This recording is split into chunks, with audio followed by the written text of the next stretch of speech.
Who's ready for week 6 of the NFL season? You know we are here at the Athletic Fantasy Football Podcast. Week 6 kicking off tonight. We are ready to break things down for you on this episode of the Fantasy Football Pod. Michael Beller leading things off here. I am joined by Jake Seeley. Jake, what's up, man? What's up? I need my second win. Usually I get it right around this time of the year, and I need that second one because we got an extra week this year. I don't know. Maybe I haven't played a video game since the season. Actually, since August, we were doing our preseason coverage. I haven't even done anything. And that Back for Blood, the zombie game, the new one came out for everybody that knows what I'm talking about on Xbox. Maybe I'll try and get into that on the weekend, and it'll give me some new life, some extra oomph. How about a zombie game giving you new life? It's like you're sort of a zombie wandering through this football season, and you just need a little bit of that video game blood to sustain you. Brandon Funston also here with us. What's up, Brandon? I'm doing good, and I'm doing better now because Jake gave me something to name drop to my 15-year-old son to give me some street cred. How about that new Back for Blood game? Yeah, exactly. He's got his Xbox One. He might actually think I'm kind of cool. Hey, there you go. Does he have Game Pass? It's free on Game Pass. There you go. Yeah, he has that. Okay. You can even tell him it's by the makers of Left 4 Dead. There you go. Okay. Look, I gave you 2 name drops there. Space them out like a couple of days because you might need. Right, you might need. Yeah. No, because you can't do it. See, this is where you're gonna sound like a dad if you do that. You have to be like, I saw those Left 4 Dead people came out with Back for Blood. Are you gonna play it? Like that's what you do. That's how. There's your street cred. Am I looking like a dad for writing this down? Is it on the schedule behind you? Not yet. Yeah, right. Put it on there. Then you definitely won't forget. We're here to talk some Week 6 rankings. It's our first week, you guys, with bye weeks. Not actually a bad bye week group in the fantasy world, right? We've got the Jets, Falcons, 49ers, and Saints. So, no one that and obviously there's a couple of guys. There's always going to be a couple of guys. But as far as bye weeks in the fantasy world go, this one's certainly not a bad one. But just keeping in mind, bye weeks now for pretty much the rest, right? The rest of the fantasy regular season. There are bye weeks. All the way through week 14. All the way through week 14. So something we're going to be dealing with all the way up until just about Christmas. So keep that in mind as we are going through this discussion. We're going to start things off at the quarterback position, you guys. And I was going through your rankings, your respective rankings yesterday. And first thing that jumped out to me is this. Jake, we're doing this Taylor Heinicke thing, huh? We're doing it. Look, I know a lot of people were disappointed from last week, and I've said this multiple times already on 2 different people. I don't even know what shows I've said it on at this point, but the truth about Heinicke, I even talked about on the Washington Huddle show that's here locally that we cover, that I do on Wednesday nights, is the fact that his dial doesn't turn down from a 10 in aggressiveness. Like, he's essentially Jameis. This is what I made the comparison. Jameis Winston when he threw 30 touchdowns, 30 interceptions. Obviously, 33 and 30, but you get the point. It's like he doesn't know how to turn it off. And that's part of the reason he's been in and out of the NFL, and then he was in the XFL for part of the time. That's part of the reason he's been a backup. And part of the reason, too, is he knows that he has to do everything he possibly can to just have a job in the NFL. So you would love to see him be able to turn that dial down and make some smarter plays. But for fantasy purposes, more often than not, it's not that bad. We'll take it. I mean, there's a reason Jameis Winston was a top 5 quarterback even with 30 interceptions. And you add to it, he's facing the Chiefs. It doesn't get much better than facing the Chiefs, especially when, on the flip side, the Washington team is also top 5 for having passes going against them. So the Chiefs are going to push the score. So it's just this is the perfect matchup, the first situation, which probably means he's going to go through a 150 and 2 interceptions. Yeah, I mean, Jake said it all pretty much. He forgot to throw in the 25-plus rushing yards per game that come with him. But, yeah, you imagine high volume. It's not pretty.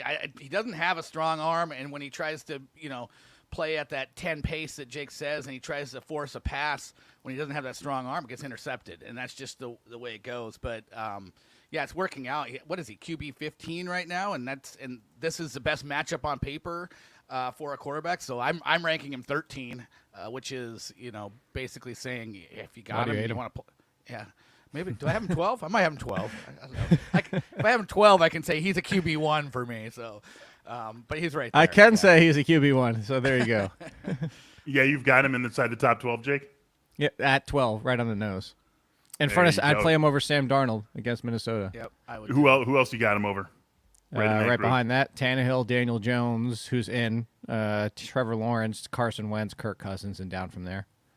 There you go. Taylor Heinicke jumping up. Could be a high-scoring game. Oh, I got him between at these 12. I got him at 12. Oh, look at this. We've got unanimous. Oh, my God. I'm going to knock this mic over one of these days. He's a Unanimous QB1 Taylor Heinicke. We go out and get him in your lineups. Jake, you mentioned Ryan Tannehill. You're at QB14 on him. Brandon, much lower. Let's go head-to-head on Ryan Tannehill. Let's hear from Brandon first. Make the anti-Tannehill case.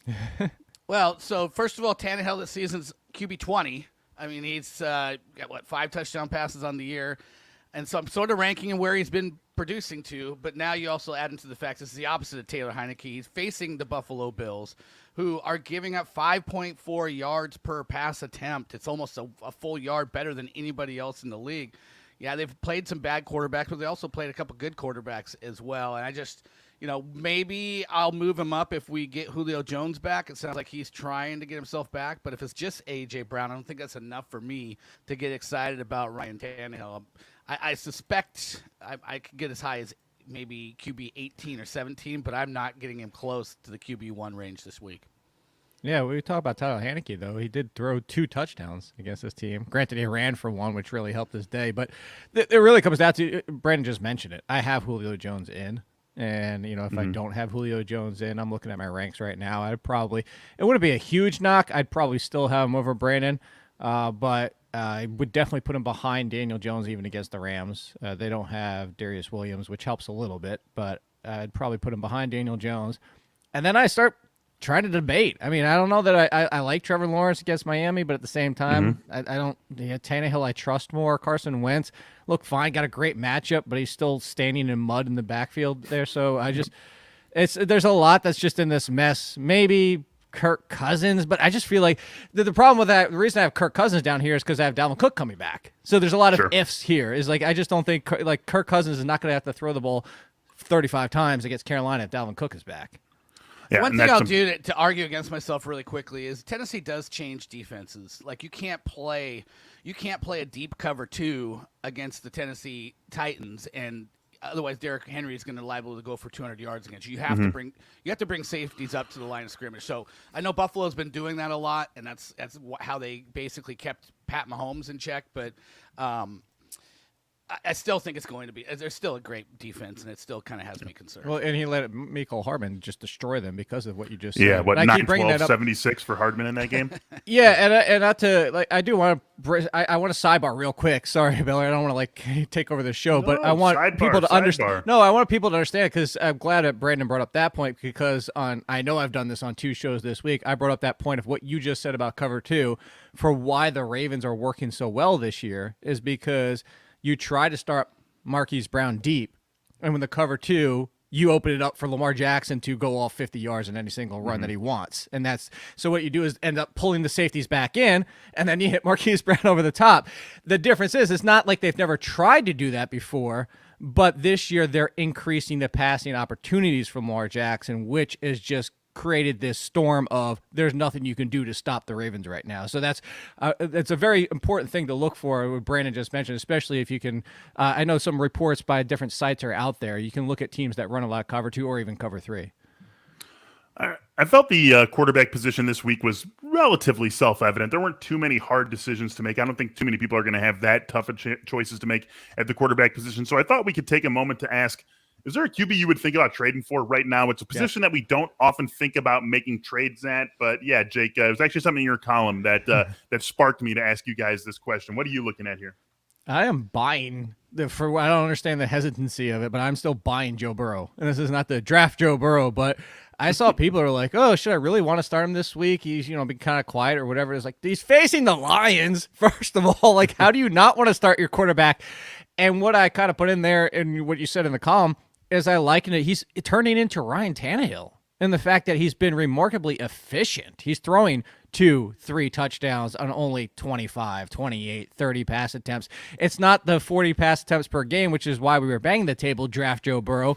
But if he's going to ever throw 40 times in a game and keep this efficiency, which is what we want from our quarterbacks in general, and you look at the schedule, it's not that scary down the stretch. If you were hesitant on Joe Burrow because of that slow start and people are still not treating him as a top 10 potential quarterback, go get him now. I would throw in a guy that we all had ranked right next to Joe Burrow going into the season is Trevor Lawrence. I think you look at it as an insurance quarterback to have, or you're not happy with the guy that you have. First of all, Trevor Lawrence plays in the easiest division in the league, and there's some nice matchups down the stretch with him. But he's running Trevor Lawrence now. I mean, he's getting 20+. He's like Taylor Heinicke. He's getting you that 25 rushing yards per game and calling his number at the goal line. I just think, we saw this with Joe Burrow. He was shaky early as a rookie, and then he really started to get into a groove, and then he got hurt, and we lost it. But, I kind of feel like maybe Trevor Lawrence is on the same track. And here's the good thing about yours real quick is you might not even have to because they have a bye next week. People might just outright drop him. Well, I know he was available in one of my 12-team leagues where I had Russell Wilson. I picked him up. Yeah, there you go. So we've got a new chant now for the show. Now it's trade for Joe Burrow. Trade for Joe Burrow. Let's do it. Let's get that 4 in there really quick. Yeah. Trade for Burrow. There we go. Trade for Burrow. Trade for Burrow, right? There we go. They can do it with Lawrence too. See, we could bring a little musical element to this show. I know I keep trying to push it. We could bring a little musical element to this show if we want to. Joe Burrow could definitely be the inspiration for that right there, you guys. Protein powders can feel intimidating and their formula is opaque, but the truth is at the cellular level, we all need protein, and it's about more than just our muscles.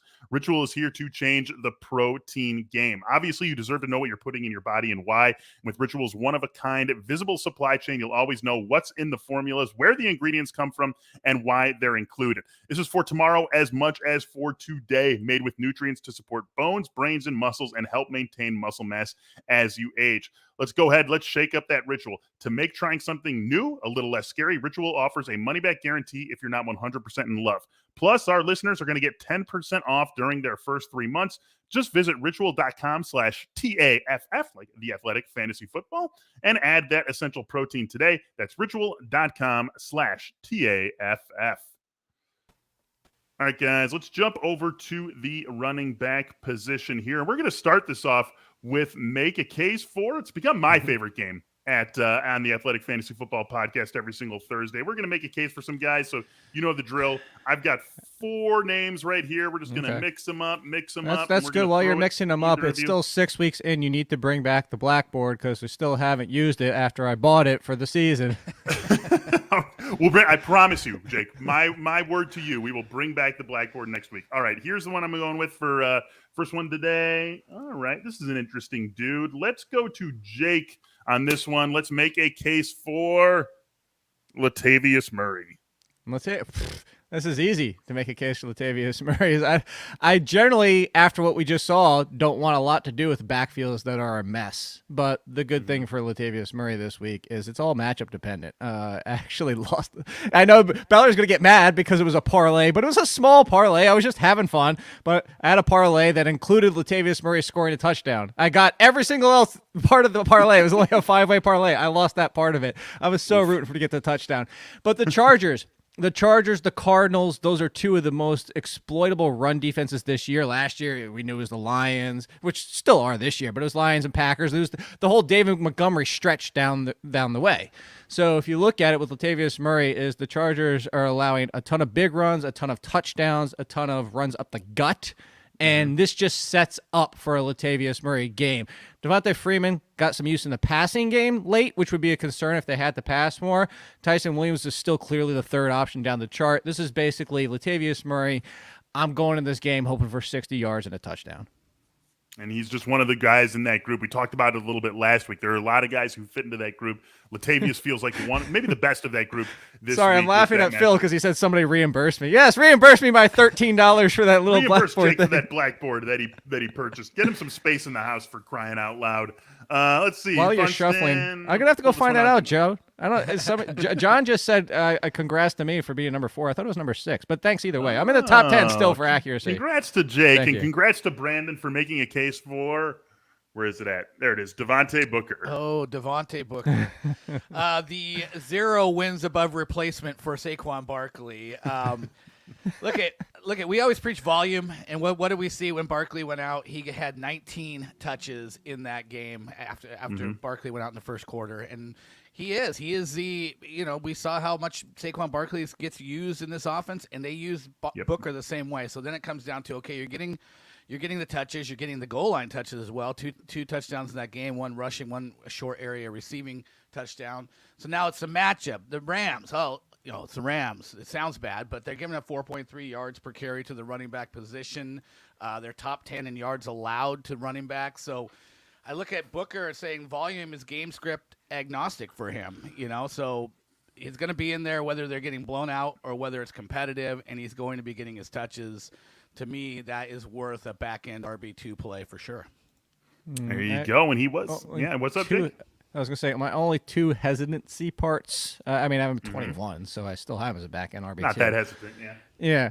Against the Rams, of course. But 2 is just Gary Brightwell. How much is he used when they have a week where they know Barkley? Because 2 weeks ago, Booker was in healthy and active. And again, I don't know if that was maybe something happened in practice that week and it was just a 1 week thing, but is it going to be 90% again if they go into this game knowing Barkley is out? My only really quick counter to that would be I would, with Daniel Jones coming off a concussion, facing Aaron Donald and Floyd, and are they going to throw a rookie into significant playing time in that first time? Well, then they have Eli. What the hell's his last name? I can't think of his last. The fullback / running back. Penny. Thank you, Penny. I couldn't think of his last name all of a sudden. Yeah. Yeah. All right. That's. Pretty successful cases, you guys. We're gonna keep making a case here. Give me Brandon an RB3 who should be in lineups this week. Oh, hold on. I had one. That would be RB3 that should be in lineups. Hold on. Don't take it. Don't take it. Uh-oh. He's I'm going to jump in and say it if you don't. So I know who All right, it is. 4. We're going to talk about Myles Gaskin. He's ranked RB25 in consensus this week. Tua's back. We saw him hit the 10 targets last week from Jacoby Brissett. But you look at Tua, the history with the two of them together in the 5 games that they played together, and it's been double-digit fantasy points in half PPR every time.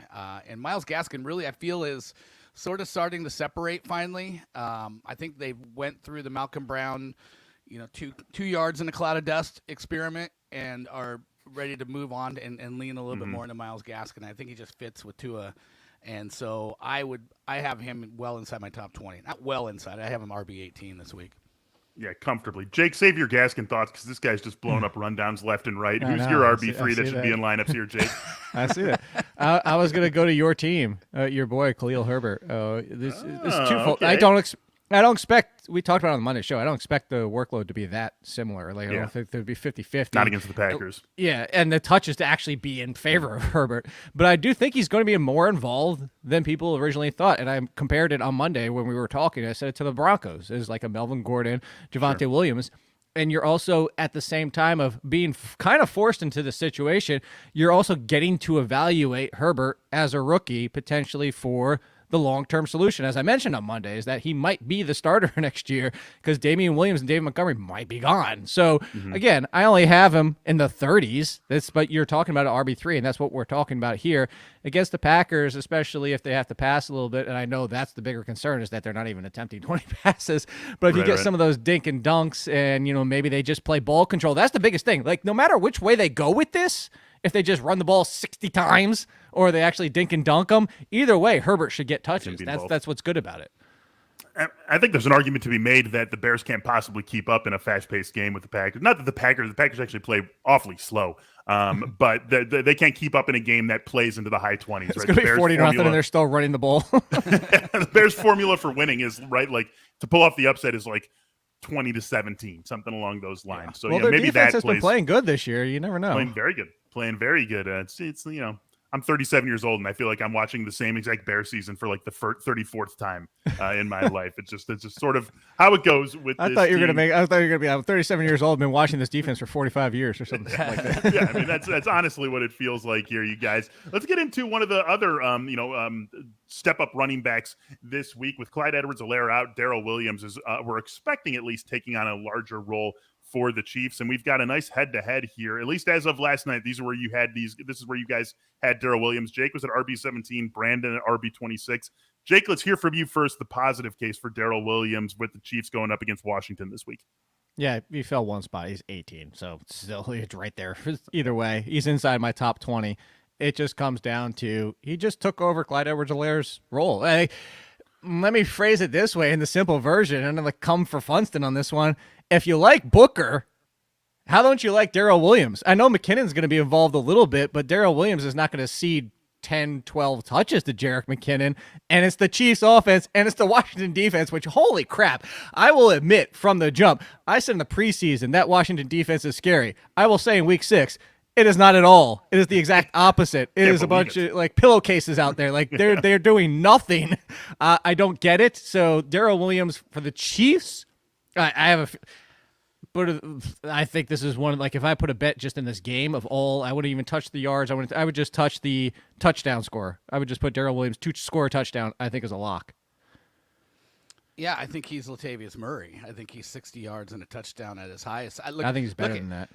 My 1-for-1 replacement on Saquon went from if Saquon was playing, I would be ranking as an RB1 where I ranked Devonta Booker, almost outside the top 20. So I'm saying they're going to have the same roles, but I'm noticing a talent difference. And you're ranking Clyde Edwards-Helaire like you might rank, you're ranking Williams like you might rank Clyde Edwards-Helaire. Yeah, because I don't think the talent difference is that big. Well, I think we're going to see more Jerick McKinnon in a complimentary role than we saw Darrel Williams in a complimentary role to Clyde Edwards-Helaire. And I will say that the Redskins, man, I haven't made that mistake in a while, but one more year, we'll actually have a team name. Yeah. They are actually pretty good against the run, and they're terrible against the pass, but they've been decently, they've held their own against running backs on the ground. Darrel Williams is not that dynamic to me, and this is a Chiefs team that they're like 24th in RB touches. They don't throw the ball to the running backs a lot. They actually don't run the ball with their running backs a lot. They don't love the backfield a lot. So I don't know. I just can't get too excited about Darrel Williams. And like I said, I think McKinnon's going to be bigger than what Williams was in a backup role to Helaire. We've got some Darrel Williams related questions from Brandon Bright, so let's get to those here. He picked him up for the nice price of $69, now trying to trade him. Would you do A-Rob and Darrel Williams for Darrell Henderson, and then Darrel Williams for Jamar Chase? I'll speak for all of us. That second one is an absolute slam dunk. Don't even think twice about it. Where are we at on that first one, Funston? A-Rob and Darrel Williams for Darrell Henderson. Yeah, I'd do that. Darrell Henderson's here for the long haul. Darrel Williams is not, and A-Rod, we don't know. I mean, I'm surprised you can. Yeah, I mean, I saw somebody asked the other day. They said Allen Robinson for Zach Moss, and I was like, I'll take Moss, mostly because he's also a running back. But I'm surprised you can even get that right now. Yeah, as long as Henderson stays healthy, like it's not a platoon. It's not a platoon. I mean, they're not interested in playing Michelle in an even role with Henderson. Henderson's clearly the guy. So, and it's a good setup there. Brandon messed up. Brandon, you got Darrel Williams correctly twice, and then you messed up on the last one. Yeah. You gave him the extra L on the last one. That trade is an L. We'll give you the benefit of the doubt and assume that was an autocorrect there as you were putting in that third Darrel. Let's jump on to our next thing here, you guys. I've actually got three different let's do it like this. Three different pairings of running backs that are thought of in a similar vein in the fantasy world. Let's start with guys who are backups on their real life team, and one of them we're assuming that that Dalvin Cook does come back. Who's the more viable backup running back in real life as a fantasy starter this week, Jake? Tony Pollard or Alexander Mattison? Again, for the sake of this conversation, assume Dalvin Cook plays. Yeah, assuming Dalvin Cook plays, it's Tony Pollard. I do think Dalvin Cook, if plays, is not going to get his 90% workload. I think the Vikings have finally, I don't know how many times you have to be told or shown that you can't keep doing this to Dalvin Cook. And the fact that Alexander Mattison should be used like Tony Pollard. That's really what it comes down to. So I do think they'll start to lean that way because they're smart, hopefully intelligent coaches and do let Madison spell Cook, but we've already seen, even without the injury, Tony Pollard is officially in the RB3 and with buys, if not the top 30 every single week. He's getting 60, 70 yards and potentially a touchdown, even with Zeke going ham and being a top 5 running back. So it's Tony Pollard for me. Yeah. I mean, I think you can start to look at Tony Pollard sort of like Kareem Hunt. I mean, he's getting double-digit touches every week. He's not scoring as much as Hunt, but their overall workload is like 10-9 difference, like 1 or 2 touches difference a week. And it's, Dallas is run blocking really well. Yards while you're talking. Yeah. Their yards are almost identical. It's just the touchdowns. It's just Hunt the and touchdowns. Pollard. Yeah. Yeah. Yeah. And it's like, Pollard's you can use even when Elliott's healthy. When Dalvin Cook's all the way we've seen healthy. it all year. Yeah. When Dalvin Cook's healthy, you can't use Madison. So it's I'd about rather have Pollard. 450 for Hunt and about 420 for Tony Pollard. Tony Pollard definitely entering this this weekly start conversation for sure with the role that he's playing in Dallas now that the bye weeks are here, and a very high-scoring offense in that Dallas By the way, Cowboys Kareem group. Hunt to score a touchdown every week. You get plus money on that Plus one. odds, yeah. 5 touchdowns, right, in this season, right? He had the 2 and then 1-1-1, right? He scored in 4 games, 5 touchdowns on the season. So, I mean, that team, what a brutal schedule for that team. They rebound off of the Chargers to play the Cardinals at home. I mean, just crazy. They had the Chiefs week 1, crazy start to the season. They could easily lose this week and be just an awesome 3-3 team, although I do think they win. Let's get back to the show here. More viable PPR back, Funston, Nyheim Hines or Kenny Gainwell? I think that I'm going to go Kenny Gainwell right now just because suddenly Marlon Mack is basically splitting Nyheim Hines' normal workload. And I was reading Casey Joyner, the athlete, he does his kind of wrap-up. He kind of was talking about that. It's not that Mack is really taking away a whole lot from Jonathan Taylor. He's taking away from Nyheim Hines. So I guess until they trade Mack, I'm going to want Kenny Gainwell. For this week only. I would have sent Hines otherwise, but as the Dolphins just shown, what do you do against Tampa? You don't run with your running backs, you pass with your running backs, and that's really what it comes down to. And that's why for this week, I don't like this entire backfield, period. Sanders and Gainwell, either. Like, every single week has been disgusting for both of them. But in this matchup, I would go Gainwell. Although I would have, to Brandon's point, I would have went Hines if Mack wasn't being involved the past 2 weeks. And maybe he isn't involved, and that's something Funston and I talked about earlier this week. Potentially a sneaky pickup. Maybe go grab Marlon Mack and see if he gets traded to a running back needy team over these next couple of weeks before the deadline. One more of these, you guys. Who's the more viable touchdown-dependent back, Jake? James Conner or Alex Collins? As of today, because I have Carson in the rankings, and I seem to be more optimistic than most. But, so, I mean, if Chris Carson's playing, James Conner. If Chris Carson's out, it's easy. It's Alex Collins. That's the easy one. But James Conner only because he is their goal line option every single time. He is among the league leaders in goal to go and goal line rush attempts. And he's among the leaders in turning those into touchdowns. I don't really have anything to add. I mean, and for the rest of the season, we're assuming that this isn't like a season-ending kind of worry for Carson, although I don't know if it's safe to assume that, but it's going to be Conner in the role that we've seen him, which is, which offers a lot of decent touchdown upside. All right, one more running back topic I want to discuss, and Brandon, you blew this up maybe 5 minutes ago. We had a head-to-head set up on Myles Gaskin. We knew you liked him. RB17, Jake's at RB25, so we already heard the glowing case for why you should start Myles Gaskin in Week 6. Let's hear the opposite of this, Jake. Yeah, it's basically similar to Latavius Murray's situation, and it's a messy backfield, but I'm going with the situation of what does the game script look like, because similar to what we just talked about, like Philly, Miles Sanders. We want Miles Sanders if we know they're going to win. I want Myles Gaskin if they're going to have to pass. And I know you said Tua's coming back, and this offense has functioned better with Tua, but Jacoby Brissett's been check down champion with his time under center. And that's the thing, is like Tua does check down well, but not to the level of Jacoby.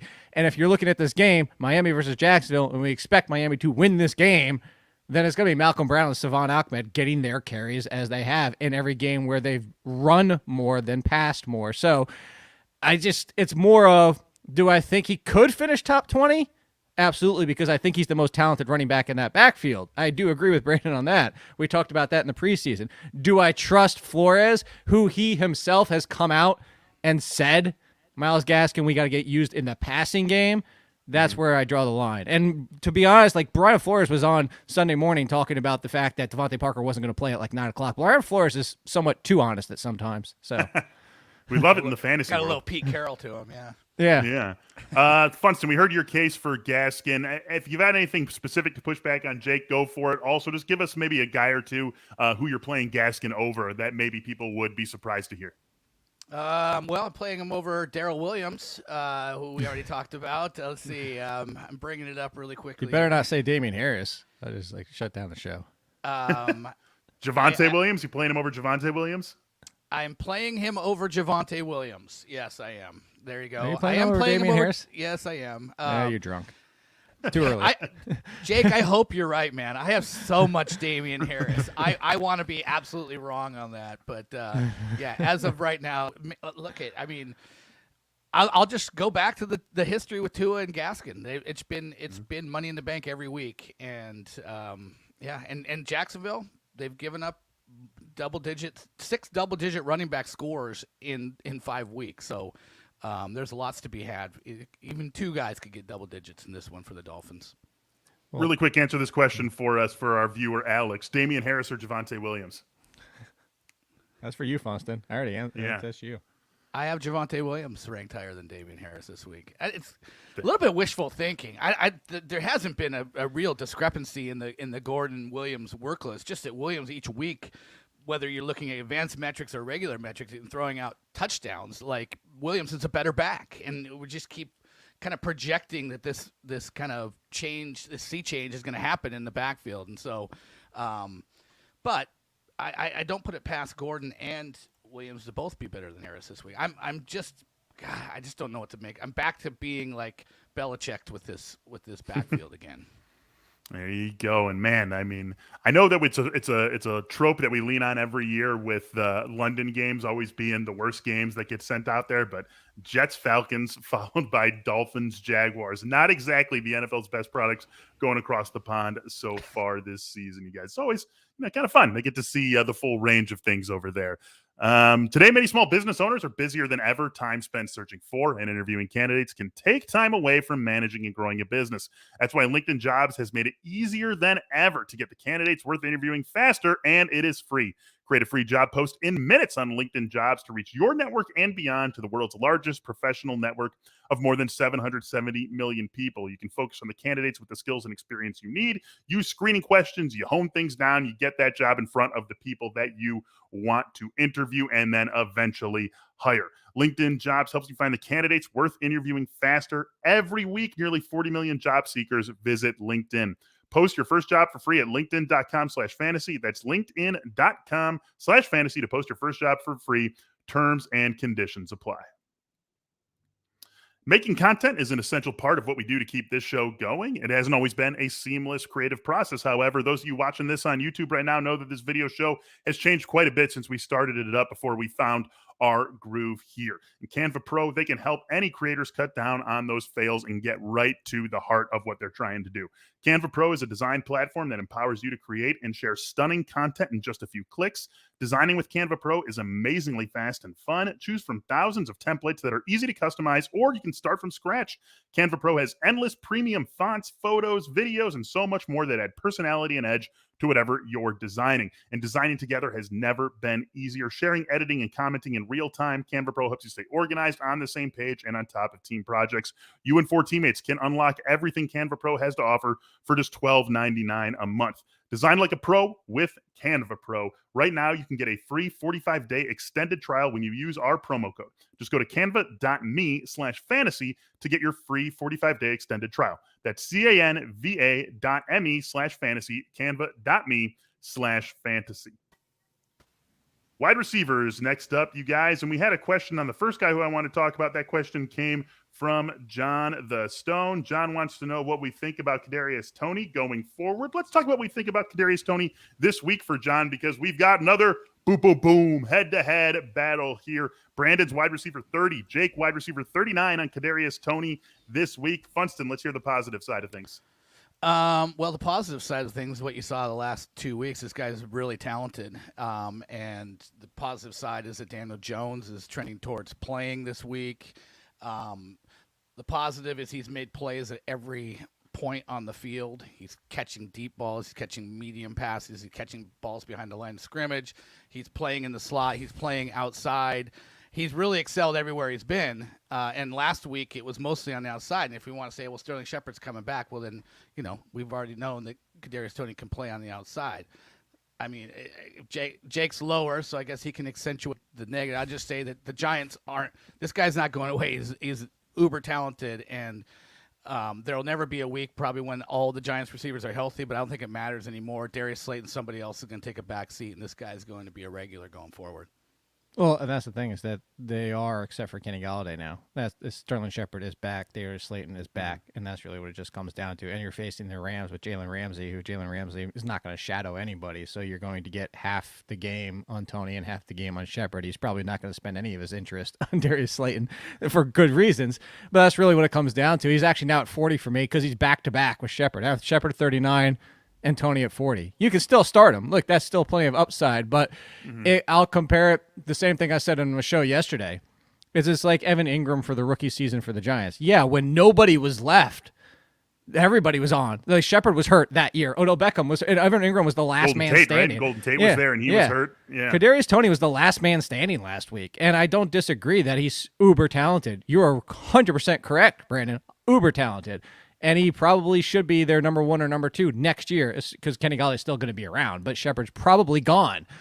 But right now, with Shepard active, I still go for the Daniel Jones-Shepard connection, which you cannot ignore. Shepard has been their number two, number one for a long time.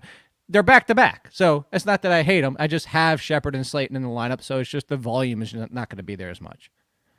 All right, guys, big change in Brandon's neck of the woods this week. Geno Smith starting for the Seattle Seahawks against the Steelers on Sunday Night Football. Not exactly the matchup the NBC execs envisioned when they penciled this one in for Week 6. We have surmised on this show that if either DK Metcalf or Tyler Lockett is more hurt by Russ being out, it is Tyler Lockett. So here's the open-ended question for you, and you can take this first, Funston. I'm benching Tyler Lockett if...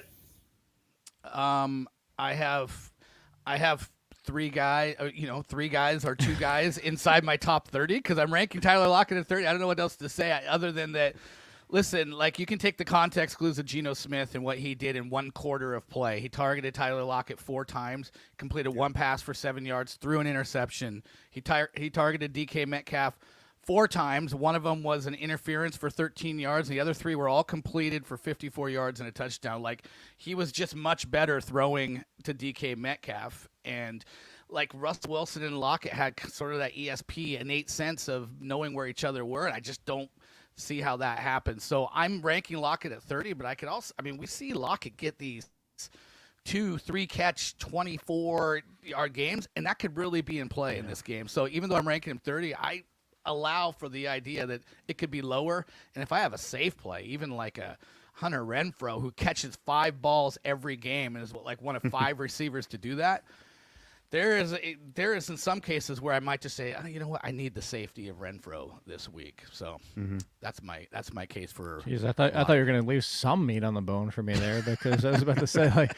I have him at 30, so I was going to say if you ended up getting Antonio Brown or Brandon Cooks in the middle rounds, like you don't that you're benching him if you have those guys, and then I was going to go one step further and what you finished that with and said, or if I want the safety of Jacoby Myers at 32, who's just behind him, like that's so. There's not really much left to say here. Yes, he could hit the big play because there was one that was left on the field, but that shows what Brandon talked about. Russ and Lockett have had this connection for years. Big play connection. And the difference between Lockett and Thielen is not that big. It's a very similar trust touchdown dependent. Lockett puts up more yards, but I don't see that with Geno. So again, these 30, we're starting them in a lot of leagues, especially with buys, but this is the only way you could bench him would be if those options. Yeah. I mean, when was the last time Lockett had a good fantasy game without having like a 50-yard catch? Maybe that didn't go for a touchdown, but like, right? I mean, That's who Russ looks too deep. And Yeah, Russ has been one of the best Lockett's deep not ball putting throwers up in the league. 7 catches for 90 yards very often. That's just not happening. So you got to trust Geno to hit him on one of these big plays. And so there is some risk tied to Tyler Lockett this week. There's also some risk tied to Allen Robinson, as we've seen every week this season. Let's look at the flip side of this. Jake, first, you are starting Allen Robinson and I guess what's a fun question, Tyler Lockett versus Allen Robinson. But what gets Allen Robinson into your lineups this week? Does anything? I mean, it gets into your lineup if he's in the wide receiver 4. Do you like the wide receiver low end 3, high end 4? If you need boom or bust and your top 2 wide receivers are strong, like I tried to explain this in one of my pieces about when I'm trying to decide between wide receiver 3 and 4s, and I said if my top 2 wide receivers are like Amari Cooper, that's actually funny. Amari Cooper and Tyler Lockett are my top 2 wide receivers. I'm going Jacoby Myers because I need something. Like I can't have that much volatility at all 3. Those are 3 boom or bust guys. But, maybe this week, and let's go back up my list here. Let's say my top 2 wide receivers are Deontay Johnson and Keenan Allen. Then I don't have a problem throwing in Allen Robinson because I could go for that ceiling. So if I need a ceiling play and I have the lineup that can absorb that ceiling play, then I would go for it. But for all intents and purposes, I mean, look at the names he's around for me. Devontae Parker, if active. And very similar at this point. Tim Patrick, very similar at this point. Odell Beckham is these are those kind of names at this point. Yeah, if you're sitting in a Yahoo league or an ESPN league or any league. By the way, it's the other 13 games because we're on buys. He got that wrong. But anyway, go ahead, Funston. Yeah, and you're looking at you look at your team projections like everybody does for what you're projected to score that week, and if you have like a Hunter Renfrow and a Jacoby Myers and an Allen Robinson, you're looking Hunter at your Renfrow fan club over here. Yeah, well, Jake's been throwing out Myers, so I guess Renfro's my guy. But you just you're projected low, and you just need that boom or bust, potential of Robinson. That's where you go for him, and But I think Jake basically said it in another way, so I think we're on the same page with that. All right, well, let's stick in this range of the wide receiver rankings. Jake, you talk about these guys being wide receiver 4s. Let's hear from you, Funston, on this first. A wide receiver 4 that you want to start in week 6. Yeah, Jake just mentioned his name, Tim Patrick. I like the matchup against the Raiders. I like Tim Patrick basically being a double-digit fantasy point guy 4 out of 5 weeks. He's been playing as a wide receiver 3, and people keep ranking him as a wide receiver 4. But, I have him ranked inside my wide receiver 3 range this week. I like Tim Patrick. So I like Tim Patrick as well. I'll say if playing Devontae Parker is I don't know why people are off on Devontae Parker with no Will Fuller. I understand the injury is a concern, but Devontae Parker when he's out there is honestly top 30 play and against Jacksonville. So the one step further I'll go down this list is for one more week. I've been down on this guy, but for one more week I'll give Laviska Shenault one more chance because here's why. It wasn't even that. Jags Fins. You wish you were in London. I'm excited to wake up early this week. Finally, no, I'm just. It really comes down to this is how you attack Miami. The Tampa Bay and Miami were very similar, and that's why I like that game. But you attack them over the middle of the field, tight ends, guys who can get. And so I think this sets up well for a Laviska Shenault game, but that requires Urban Meyer and Trevor Lawrence to use him more than they have. Yeah.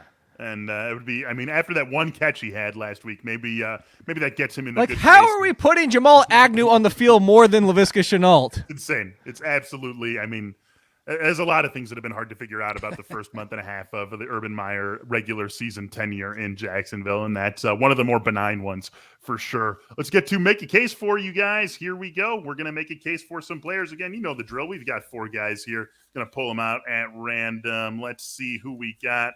Let's see. Let's go with this guy. Let's go with this guy.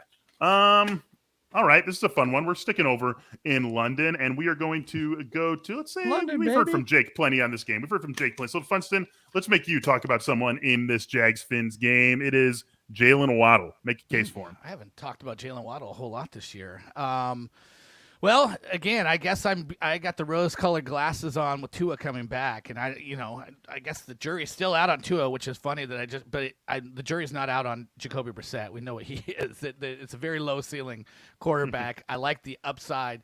You look at Waddle. His first game of his career was with Tua, and he caught four balls for 61 yards and a touchdown. That's his best game to date, and he's had a 13-target game that wasn't better than that with Jacoby Brissett. I like it. I like it even better, I guess, if Devontae Parker isn't there. Either way, I like him because it's Jacksonville, because there's not a whole lot out. Will Fuller's not there. Him? Yeah, I like him. I don't know what I said. I don't know what the joke you're making is. You said you like him like 4 times in that. You said like 4 times in 12 seconds. There's a few things I like about the setup. So that's my case for Waddle. I like him. Like him quite a bit. Just liking guys. It's fun to like stuff, right? Jake, let's hear a case for. Oh yeah. Jacoby Myers.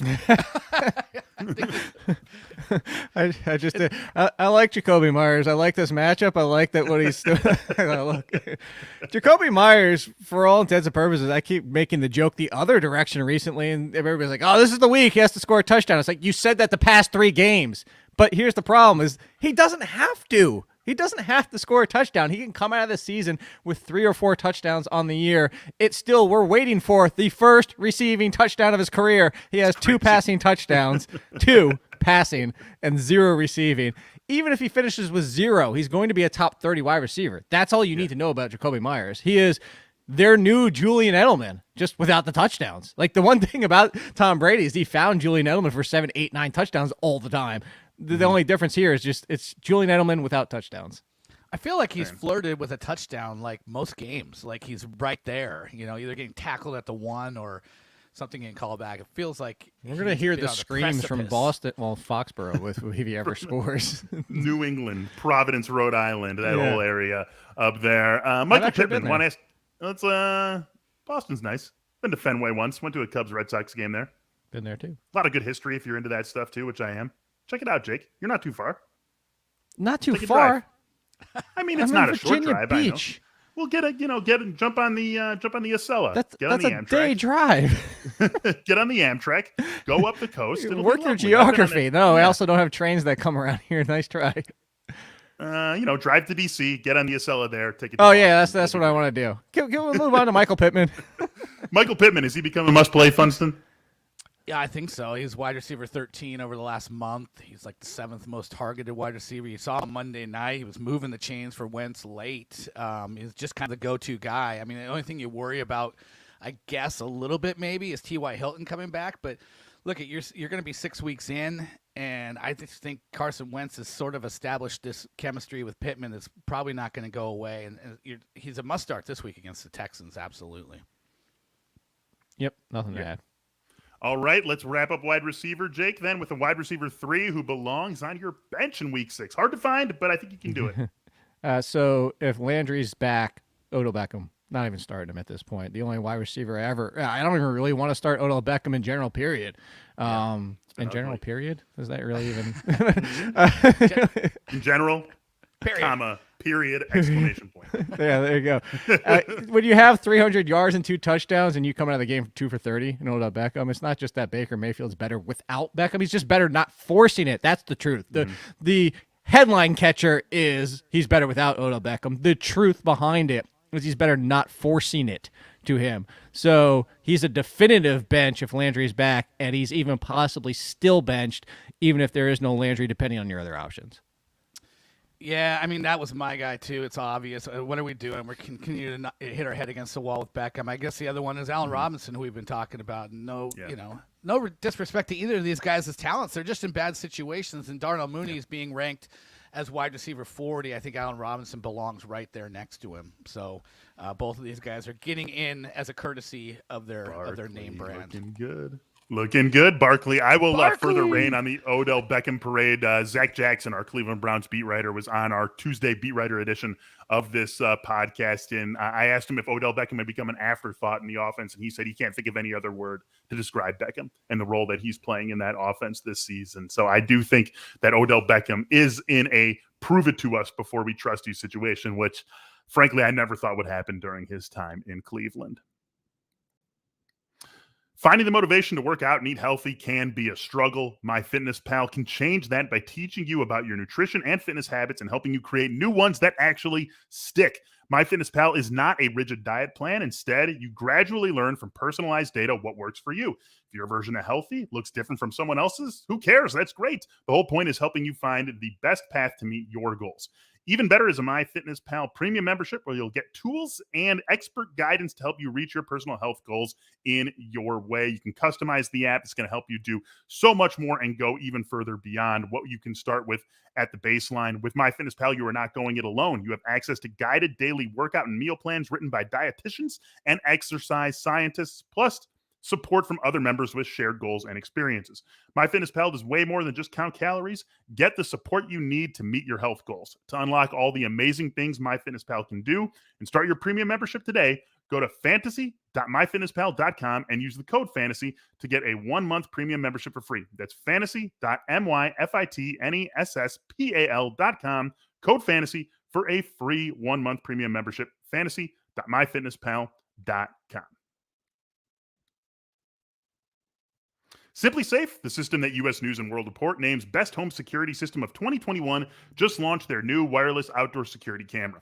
This brand new outdoor security camera is engineered with all the advanced tech and security features you want and need to help keep you and your family safe. It has an ultra-wide 140-degree field of view so you can keep watch over your entire yard. It's got a 1080p HD resolution with an 8x zoom. That means you can zoom in on anything. You want to see a little fly on the grass? I don't know if you can do that, but basically you can do anything that you actually need to see, like faces, license plates, anything that you're looking for to capture critical evidence. It's got a built-in spotlight with color night vision, so you can keep an eye on what's going on day and night, and it is super simple to set up. Usually just takes a couple of minutes. To learn more about the exciting new Simply Safe wireless outdoor camera, visit simplysafe.com/athletic. What's more, Simply Safe is celebrating this new camera by offering 20% off your entire new system and your first month of monitoring service for free when you enroll in interactive monitoring. Again, that is simplysafe.com/athletic. All right, guys, let's wrap things up here. I got a couple of tight end questions for you. We're going to start with the head-to-head at the tight end position. David Njoku, Brandon's at tight end 14, Jake at tight end 19. Brandon, let's hear the plus side of David Njoku first. Yeah, well, he's just, they like to go with the 3 tight end sets, and Njoku gives them an option of like a sort of a receiver, playing in the tight end role. And we've seen a couple big games. I think my deal with him is, when you're out here, you're playing for upside with these tight ends. I mean, because many of them, if they don't hit, are just giving you that 2 for 20 something, And at his worst, he's going to give you that. But at his best, it's so much better than a lot of these guys that you're going to plug in there if you're kind of waiting in this level of the tight end pool. So I like the big play upside. I like the fact that, that he had that huge game last week, and I just feel like they're going to maybe try to chase that a little bit more. I'm glad you said the word chase, because that's exactly what I was going to say. I was going to say, if you didn't see Barkley earlier, chasing the tail. That's what we're doing with the Browns. I don't want, and I just said it, I don't want anybody but Jarvis Landry. Nobody. And I don't care about the tight ends, because then it's going to be Austin Hooper week. And then Harrison Bryant's all of a sudden going to be active and catch a touchdown. And just, as you said, a lot of 3 tight ends. It's Donovan Peoples-Jones. It's Rashard Higgins. It's whatever. I mean, he's at 19, so you could potentially stream him. I'm not that far off from Funston. I'm just playing the devil's advocate, because that's the side of it that I'm going with here. Is I'm just not putting him near my top 15, because, sure, he could repeat. And also, it's the Browns, different person every single week with this team. All right, Dawson Knox has really come on strong over these last couple of weeks. Jake, is he a top 5 tight end rest of the season? I don't think top 5, but I think he's very close. You have to remember Kyle Pitts. Look, I said I have legitimate concerns in the waiver column about TJ Hawkinson. It was the concerns I expected at the beginning of the season, and I didn't expect it to be this bad. But I did expect Jared Goff and that defense as just focusing on Hawkinson would be a problem. The volume is still there enough. It's a good chance to bounce back against Cincinnati this week. Obviously, you have Kelsey, Waller, Andrews. Kittle's when he's back and healthy, hopefully within those 3 weeks. And then, again, Kyle Pitts. So you're already at 5. Then you have Dalton Schultz, who I would still take just a hair over Knox. So he's top 8. But, I mean, top 8 is a huge success. I mean, yes. Dawson Knox wasn't drafted. Neither was Dalton Schultz. I mean, to have Dawson Knox finally be a thing is just a top 10 would be a success for him. Yeah, I'm a little bit scared too, but what I'm sort of heartened by is this started last year. He scored 5 touchdowns in the last 9 games last season, and he's kind of become their Robert Tonyan from last year, where don't love the volume. It's good, as Jake said, it's good enough, but he's getting a lot of red zone work, end zone work, and that's a difference maker at the tight end position. Touchdowns are huge at tight end. And this is from a team that lives, making big plays, lives in the red zone, great offense, great quarterback. Definitely a nice guy to have tied to your tight end position is Dawson Knox. Guys, one more question. We've been ending the show with this the last few weeks. It's become a staple of this show. What is Monday's fantasy headline, Funston? Give it to us right now. Go first, Jake. I forgot about this one. I will go first. God, I have unbelievable. Monday's headline is there are 0 undefeated teams left in the league. The Browns upset the Cardinals at home by playing. Browns are favored by 2.5 points. Are they? Well, Yeah. so they're not the undefeated team. So they upset them from being there you go. They take the win. Honestly, that's not even a favor because you get 3 points for home field. So technically on a neutral field, they're a half-point underdog. So, Yeah. But point being, there's 0 undefeated teams left. The Browns take that one. They've had a ridiculous. You mentioned it, Beller. Had one of the toughest opening schedules, and they have the talent on defense and offense to knock them from the undefeated tier. With that undefeated or with that upset mention, you sound like the person who writes the ESPN ticker when like a college team is ranked higher but is playing at home. Right? It's like you could write the ESPN that's what you were ticker for typing at the same time, Jake. You're right. That is what I was typing. So, are you talking about like Cincinnati upset Notre Dame, like that one? Yeah, sort of like that. Yeah.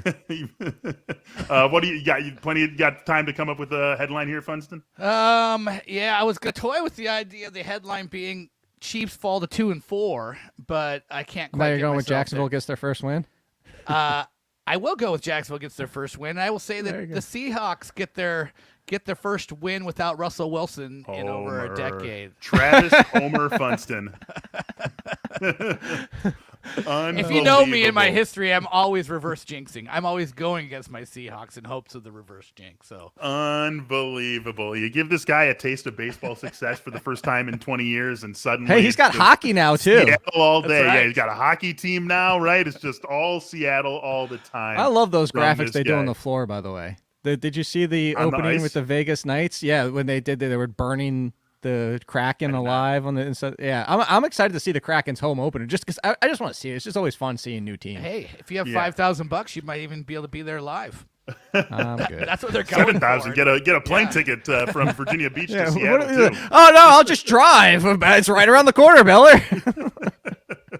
Oh, man. All right. That's going to do it. We're going to wrap things up here on this episode of the Athletic Fantasy Football Podcast. Thanks to everyone who joined us on YouTube. Thanks to everyone who's listening to us wherever you are. If you are on Spotify, Apple, something like that, and you're not an Athletic subscriber, 50% off deal lasts another 6 days. So you got to do it now. Athletic.com/fantasyfootballpod. For Jake, for Brandon, I am Michael Beller. We're back with you next week. Have a great weekend. Enjoy the game tonight. Enjoy the games all weekend. Let's all go out there and get some W's in